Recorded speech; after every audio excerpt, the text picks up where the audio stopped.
नमस्कार मित्रांनो, माझं नाव कन्हैया भागवत. कन्हैयाच ब्लॉगमध्ये तुमचं स्वागत करतो. तर आज आम्ही बनवणार आहे वांग्याचं भरीत. त्याची रेसिपी आम्ही दाखवणार आहे. तर चला तर मग ही रेसिपी आपण बघूया कशी होते ते. नमस्कार मंडळी, कन्हैया ब्लॉगमध्ये तुमच्या सर्वांचं मी मनापासून हार्दिक स्वागत करते.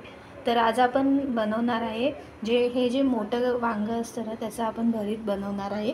तर भरीत बनवण्यासाठी लागणारं साहित्य हे असं आहे. हे आपण मोठं वांगं घेतलेलं आहे. त्याला आपण ना थोडा चिरा पाडून घेतला, जेणेकरून ते वांगं जेव्हा आपण गॅसवरती भाजू तेव्हा ते चांगल्या प्रकारे आतून पण भाजलं जाईल.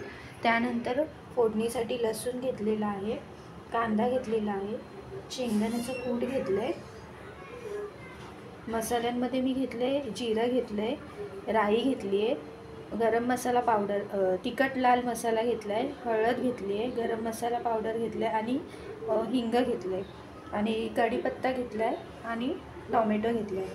तर हे वांगं आहे ना, मी गॅसवरती भाजून घेते.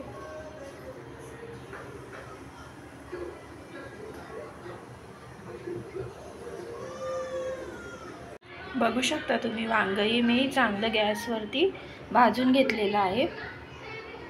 आता हे वांगं थोडंसं थंड झालं की त्याच्यावरती जी ब्लॅक कलरची साल आहे ती मी काढून घेणार आहे. वांगं आता मी चांगल्या प्रकारे साफ करून घेतलं आहे. त्याच्यावरती जी काळी साल असते ना ती काढून घेतली आहे मी आणि ते वांगं आहे ना चांगलं कट करून घेतलं आहे. तर आता आपण वांग्याला फोडणी देऊया चांगली. आता मी गॅस चालू केला आहे. गॅसवरती कढई ठेवली आहे आणि त्या कढईमध्ये तेल घालून घेते. तेल थोडंसं जास्त घेतलं आहे मी. तेल गरम झालं की त्याच्यामध्ये थोडंसं हिंग टाकून घेते, जिरं टाकते,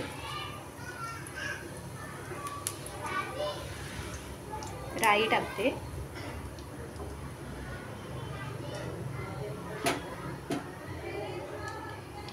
ही लसूण टाकून घेते. गॅस थोडा वाढवते मी. लसूण थोडीशी चांगली फ्राय झाली ना तेलामध्ये की त्याच्यामध्ये हे कढीपत्ता टाकते आणि हा कांदा टाकून घेते सर्व.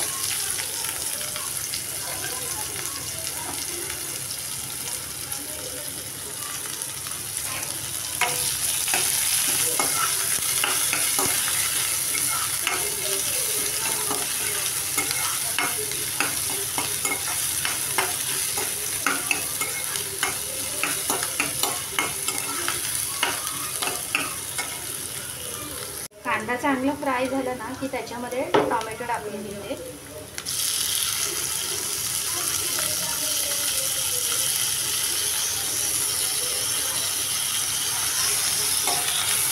आता हे टोमॅटो आणि कांदा चांगल्या प्रकारे शिजवून घेते.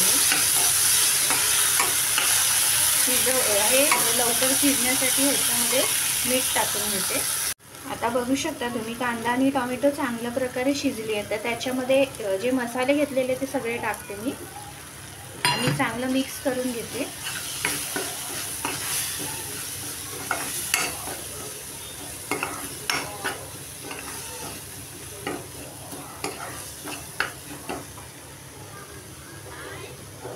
मसाले चांगले मिक्स करून झाले आहेत. तर हे वांगं आहे ते यामध्ये टाकते